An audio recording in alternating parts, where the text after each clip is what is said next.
서로 축복하겠습니다. 하늘 문을 향해 기도합시다.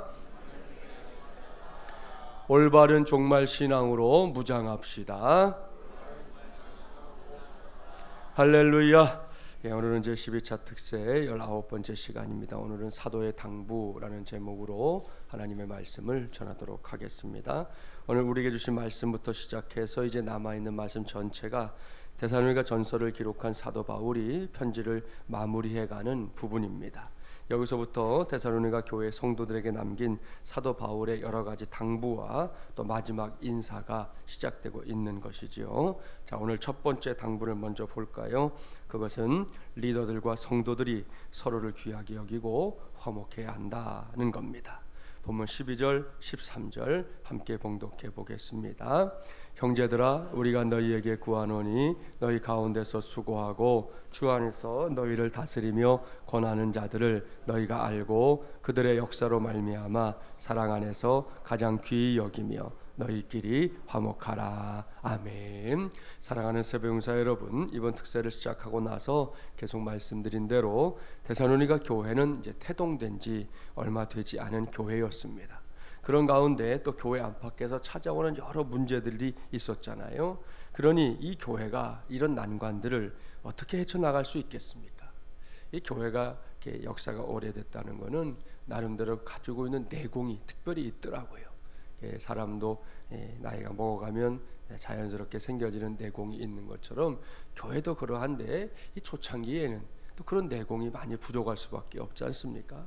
그러니 이 문제를 이 교회가 어떻게 해결해 갈 수 있었을까요? 이럴 때 도대체 어디에 관심을 두고 교회를 세워나가야 그 교회가 잘 세워질 수 있는 걸까요? 사도 바울은 이러한 고민거리를 잘 알고 있었습니다. 그래서 중요한 처방을 내리고 있는데요. 그것은 이제 그 교회 안에 리더들과 성도들이 서로를 사랑하는 가운데 상대방을 가장 귀하게 여겨야 한다는 것이고요. 아울러 서로 화목하기를 힘써야 한다라는 겁니다. 이러한 바울의 가르침에 귀를 기울이다 보면 저절로 가화만사성이라는 말이 떠오르는데요. 이 대목에서 우리 모두는 성경의 가르침에 대해 얼마든지 고개를 끄덕이며 수긍할 수 있습니다. 그런데 동시에 거기에 문제가 하나 있어요. 여기서 대두되는 문제는 이러한 가르침에 얼마든지 우리가 동의하고 고개를 끄덕일 수는 있지만 정작 이렇게 사는 것은 생각보다는 참 어렵다 하는 겁니다.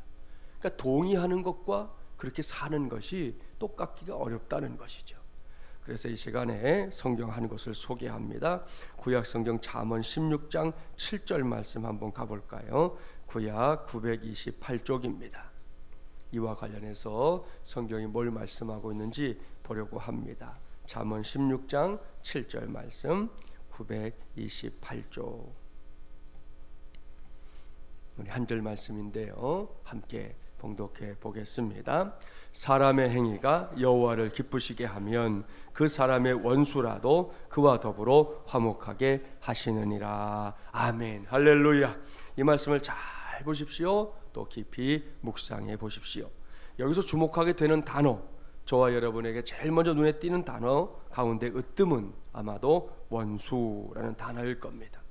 안타까운 일이긴 하지만 인생을 살다 보면 이 사람과 사람 사이에서 일어나는 복잡다단한 관계의 문제가 있고요. 그로 인해 어떤 상처가 생기는 것은 피할 수 없습니다.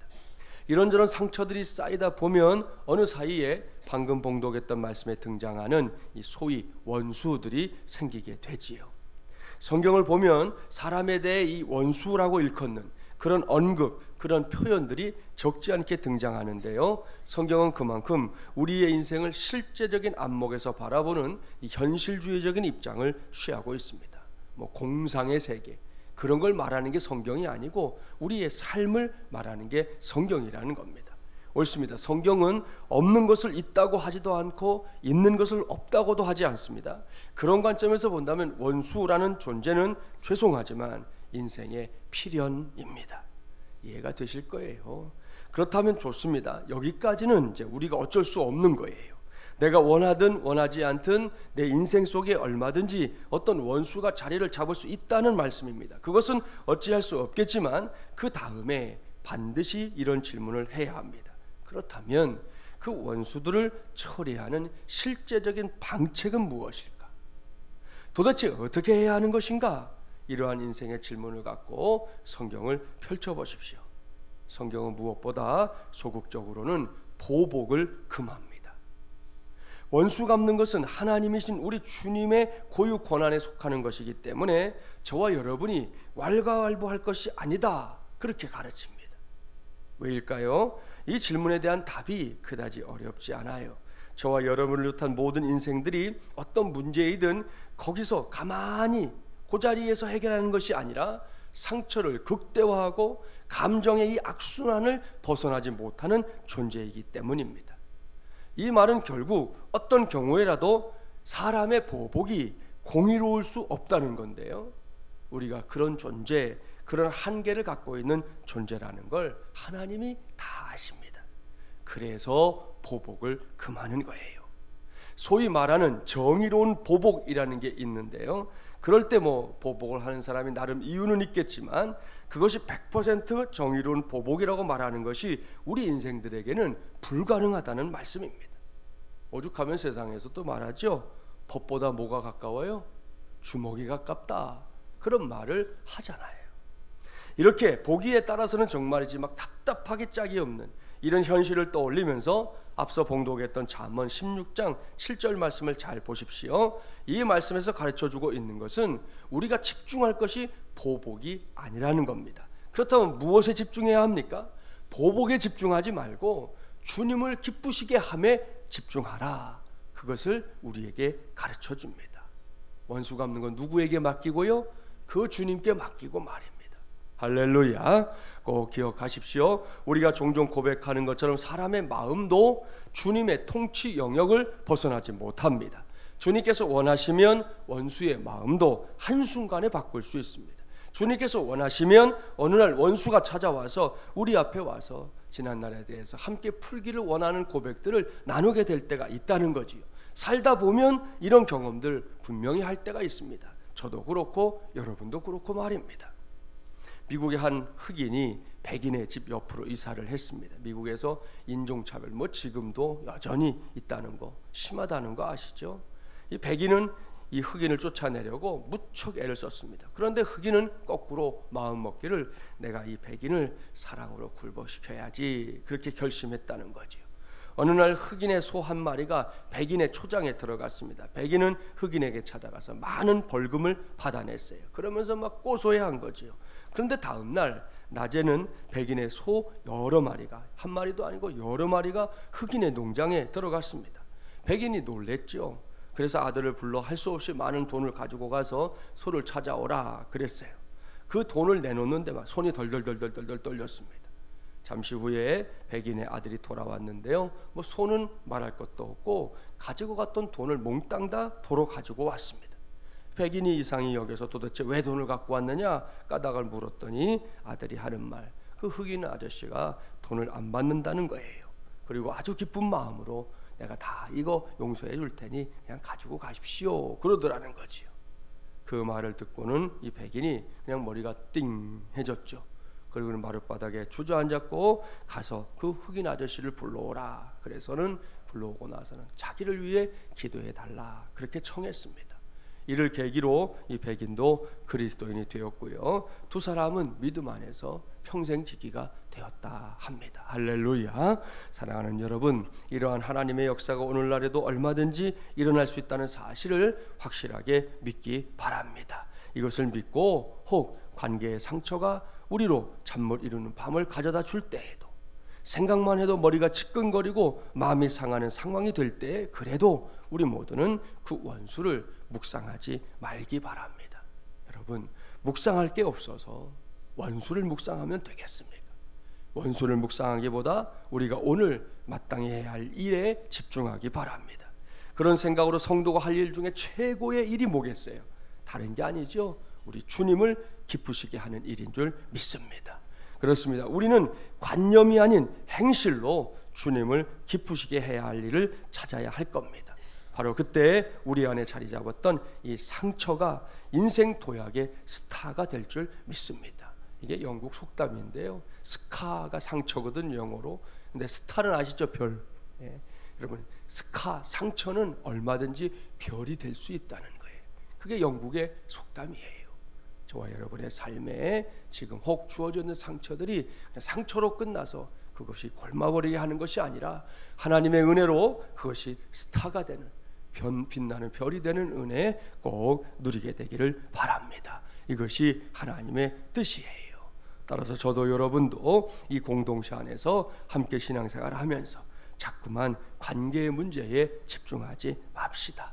그것보다 어떻게 하면 우리가 주님을 더욱 기쁘시게 할 것인가, 거기에 집중하기를 바랍니다. 그러다 보면 우리 모두가 이전보다 더 상대방을 귀하게 여기게 될 것이고요, 또 우리가 꼭 의식하지 않아도 서로 화목하게 지내는 놀라운 믿음의 열매까지 거두게 될 줄 믿습니다. 사도 바울의 두 번째 당부 볼까요? 그것은 성도들 가운데 연약한 이들이 있다는 걸 인정하고 그들을 잘 섬겨주라는 겁니다.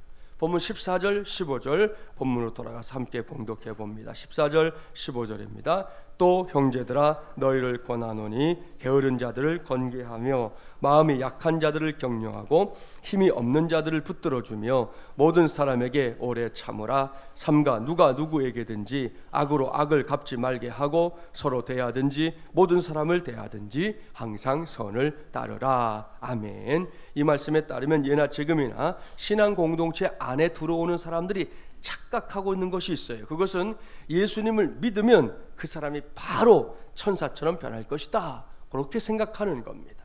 그렇습니다. 오늘날에도 종종 교회에 들어왔다가 이렇게 실망하는 사람들이 하는 말을 들어보면 그런 유형의 말이죠. 교회에 가면 천사들만 있을 줄 알았더니 그게 아니구만, 아주 고약한 인사들이 있더구만. 아마 여러분도 들어본 적 있을 겁니다. 아무튼 교회를 떠올릴 때 사람들의 마음속에 이런 기대감이 있다는 것 자체는 참 감사한 일입니다. 그리고 실제로 신앙생활 하는 사람들 가운데 천사 같은 사람이 없는 것도 아닙니다. 있습니다. 너무나 귀하게 그저 옆에 있는 성도들이 머리를 숙이게 되는, 그런 존경하게 되는 그런 믿음의 인물이 있다는 것이죠. 그러나 아시죠? 다는 아닙니다.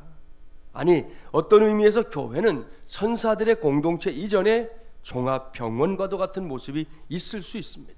왜요? 하나님을 찾아 나오는 사람들 모두가 죄인이기 때문입니다. 어딘가 아픈 사람들이죠. 어딘가 부족한 사람들이죠. 그것이 우리의 모습이기 때문입니다. 이것이 너무나 분명한 교회의 모습이기 때문에 교회 안에는 오늘 사도 바울이 언급하고 있는 것처럼 게으른 사람도 있을 수 있고요, 마음이 약한 사람도 있을 수 있고요, 힘이 없는 사람도 얼마든지 있을 수 있습니다. 바울은 이러한 사람들을 나몰라라 하지 않았고 그러면 안 된다 말합니다. 바울은 이런 사람들을 비난하거나 손가락질하지 말라고 말씀하고 있습니다. 그리고는 그들의 연약함을 이해해줘라 말씀합니다. 나아가서 그들을 적극적으로 도와줄 것까지 당부하고 있습니다. 이것이 진정한 의미에서 신앙 공동체이기 때문입니다.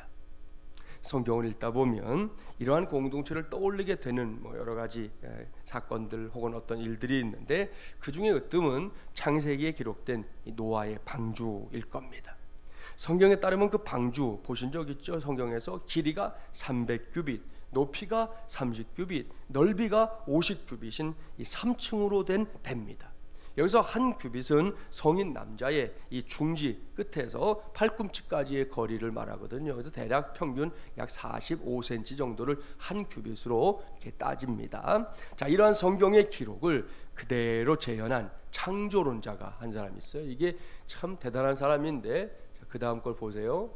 자기의 돈을 들여서 직접 만든 이 노아의 방주입니다. 이것은 네덜란드의 창조론자인 요한 휘버스라는 사람이 만든 방주입니다. 이 방주를 오늘날의 단위로 환산해 보면, 엔터를 한번 치면 또 나올 거예요. 길이가 어떻게 되느냐, 137m, 한 번 더 치면 나오죠. 높이가 14m, 오늘날의 단위로 환산하면 그래요. 또 폭이 21m나 되는 거대한 방주. 이 실물입니다. 실물. 이렇게 그림이 아니에요. 직접 자기가 돈을 들여서 나무로 만들었습니다. 여러분이 그리고 보는 대로 지붕도 있죠. 지붕이 있고 지붕 위에서 한 규빗 밑으로 한 50cm 정도 밑으로 이 창문이 나 있기 때문에 아무리 비가 쏟아져도 그 물이 배 안으로 전혀 들어오지 않도록 안전하게 설계가 되어 있는 걸 확인할 수 있습니다. 또한 노아의 방주는 이 잣나무로 만들어졌다, 성경에 보면 그렇게 되어 있는데 그 연결 부위마다 모두 우리가 잘 아는 역청으로 이렇게 빈틈없이 칠해서 빗물이 조금도 스며들지 않게 만들었습니다. 물론 이것은 실제 노아의 방주는 아닙니다. 그래도 노아의 방주를 이렇게 상상할 수 있도록 큰 도움을 주는 실물인 것만큼은 틀림없습니다. 고마운 일이죠. 누군가 저렇게 자기 돈을 들여가지고 우리가 볼 수 있게 해줬으니 얼마나 고마운 일입니까? 이러한 노아의 방주는 한마디로 구원의 방주를 상징한다 말할 수 있습니다. 그리고 그 구원의 방주는 믿음의 배였기 때문에 오늘날의 교회로 이렇게 연결해서 설명하는 경우들이 왕왕 있어요. 노아의 시절에 사람들이 구원받을 수 있는 방법이 무엇이었는지 아시죠? 다른 길이 없습니다. 일단은 배에 들어가야 했습니다. 들어가야 사는 거예요. 오늘날에도 마찬가지입니다. 누구든지 예수 그리스도를 믿고 하나님의 자녀로 거듭나게 되면 구원을 받습니다. 이 길 외에는 다른 길이 없습니다. 그렇게 구원받은 사람들이 모인 모임이 신앙 공동체이고 또 교회라는 것이죠. 여기서 앞서 말씀드린 것을 떠올려 주세요. 교회 안에는 신앙이 좋은 성도들도 있지만 무신론적인 그런 마음을 갖고 친구를 따라 혹은 가족의 손을 잡고 나온 사람들도 얼마든지 있을 수 있습니다. 우리 교회도 다르지 않습니다. 단지 교회에 다닌다고 해서 그분이 다 구원을 받느냐, 그건 아니라는 거죠. 노아의 방주에 들어간 노아의 식구들처럼 오직 믿음으로 예수 그리스도와 동행하는 하나님의 자녀들이 될 때에만 구원을 받게 되는 겁니다. 하나님을 아버지로 예수 그리스도를 구세주로 믿는 확실한 신앙 고백이 필요하다는 말씀입니다. 그럼에도 불구하고 여기서 우리 모두가 교회 생활과 관련해서 반드시 염두에 둬야 할 중요한 가능성이 한 가지 있습니다. 그것은 설사 믿음이 없더라도, 믿음이고 뭐고 관심이 없더라도 어떤 이유에서든 교회에 출석하면서 하나님의 말씀을 듣고 은혜 받고 기도도 하고 찬양도 하면서 하나님과 교제하다 보면 어느 날인가 그 사람이 회개하고 하나님의 자녀로 거듭나게 되는 역사가 임하게 될 가능성, 그 가능성이 매우 커진다 하는 사실입니다. 할렐루야. 여러분, 오늘은 이것이 중요합니다. 이것이 사도 바울이 연약한 성도들을 믿음 안에서 지속적으로 섬겨주어야 한다고 말씀하고 있는 가장 궁극적인 이유입니다.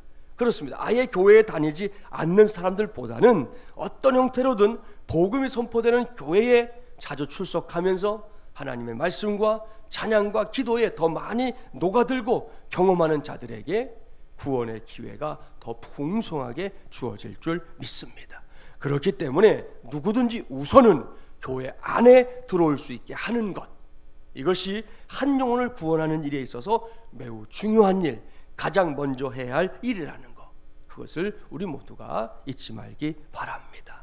물론 그냥 형식적으로 혹은 좋은 인맥을 형성하기 위해서 외국에 가서 지내는 분들 보면 한인교회를 나가는데 안 믿어도 나가는 분들이 많아요. 그 이유 중에 으뜸은 뭐냐 하면 그 공동체 안에서 살아보기 위해서 나가는 거예요. 이 교회랑 연결된 것들이 많으니까 좀 도움을 받아야지 하고는 아예 미국에 발을 딱 들이면서 딴 데를 안 가도 교회는 간다니까요. 그런 이유로든 이렇게 세상의 어떤 목적을 이루기 위해서든 교회에 출석하는 거, 하나님 보시기에 결코 바람직한 모습은 아니지요. 그럼에도 불구하고 그런 사람들이 교회 안에 계속 머물게 되면 하나님과 그들이 만날 가능성은 자꾸만 많아지는 겁니다. 그렇기 때문에 먼저는 교회 생활을 시작해야 하는 것이고 그 다음에는 하나님과 그 사람 사이에서 만남의 축복이 일어나야 하는 겁니다. 미국의 이 아칸소주의 주지사에 당선이 됐던 미스터 브루워라고 하는 사람이 당선되었을 때의 일입니다. 선거 결과가 확정된 뒤에 한 신문사의 기자가 이 미스터 브루워의 어머니를 찾아가서 당선 소감을 물었습니다. 아드님이 오늘 주지사에 선출되었습니다. 기분이 어떠십니까? 일생 중 가장 자랑스럽고 행복한 날 아니신가요? 이러한 질문에 어머니가 대답합니다. 네, 맞습니다. 오늘은 제 인생에서 가장 행복하고 또 기쁜 날입니다. 그런데 오늘 같은 날이 처음은 아닙니다. 제 아들이 처음으로 저를 따라 교회에 나가기로 결심했을 때 그날도 오늘처럼 정말로 기쁜 날이었습니다. 그렇게 인터뷰를 했습니다. 할렐루야. 신문석 기자는 어머니의 의외의 대답에 자신이 먼저 감동을 받았어요. 결국 인터뷰 전문을 조금 더 건들지 않고 신문 기사에 그대로 실었습니다. 다음 날 그 기사를 접한 많은 그리스도인들이 이른 아침부터 큰 은혜를 받게 되었답니다. 사랑하는 여러분, 보십시오. 이런 역사는 우리 교회 안에서도 일어나고 있어요. 아무것도 모르는 생짜배기 새 가족으로 우리 교회에 와서 하나님을 만나게 된 사람들이 있습니다. 다음 주일부터 2017년도 전반기 입교 세례자 교육이 있는데요, 매번 우리 장로님들은 다 아세요. 교육을 마치고 세례 문답을 하다 보면 세례 문답 시간에 뜨거운 눈물을 흘리는 새 가족들이 있습니다. 그러면 문답하다 말고 장로님들과 저도 감동도 되고 또 가슴 뭉클해지고 어떤 날은 또 숙연해지는 그런 경험을 하게 될 때가 있습니다. 이러한 사실을 늘 염두에 두고 지금까지도 그렇게 했겠지만 앞으로는 더욱더, 그리고 먼저 우리 안에서 약한 사람들을 잘 돌보고 잘 섬겨주기 바랍니다. 신앙생활 시작한 지 얼마 안 된 사람도 그렇고, 교회는 오래 나왔는데 영 내 마음으로 볼 때는 탐탁하지 않고 왜 이 정도밖에 안 되나, 그런 사람들조차도 우리가 잘 섬겨주고 잘 돌봐주면 여러분 분명히 때가 온다는 거죠. 그 때가 우리 마음 같아서는 지금이면 너무 좋겠지만 지금이 아니라고 해서 우리 낙심하지 말고 하나님의 때를 기다려서 그때 그분이 하나님을 만나게 되면요, 그동안 우리가 돌봐주고 섬겨주었던 것에 대한 고마움 반드시 가지게 될 줄 믿습니다. 기억하시고 이러한 사도 바울의 당부 우리 모두가 꼭 기억해서 우리 마지못이라는 공동체를 하나님 앞에서 가장 복된 공동체로 세워지게 되기를 바랍니다. 여기까지 저는 오늘 사도의 당부라는 제목으로 하나님의 말씀을 전했습니다. 데살로니가 전서가 서서히 이제 마지막을 향해 달려가고 있는 건데요, 두 가지의 당부를 오늘은 꼭 기억해 주십시오. 리더들과 성도들이 서로를 귀하게 여기고 화목해야 한다. 성도들 가운데 연약한 이들이 있다는 것을 인정하고 그들을 잘 섬겨주라. 두 가지입니다. 이 당부가 내게, 우리에게, 그리고 우리 교회에게도 주어져 있다는 걸 기억하고 그러한 삶을 살아내는 저와 여러분이 되기를 주님의 이름으로 간절히 축원합니다.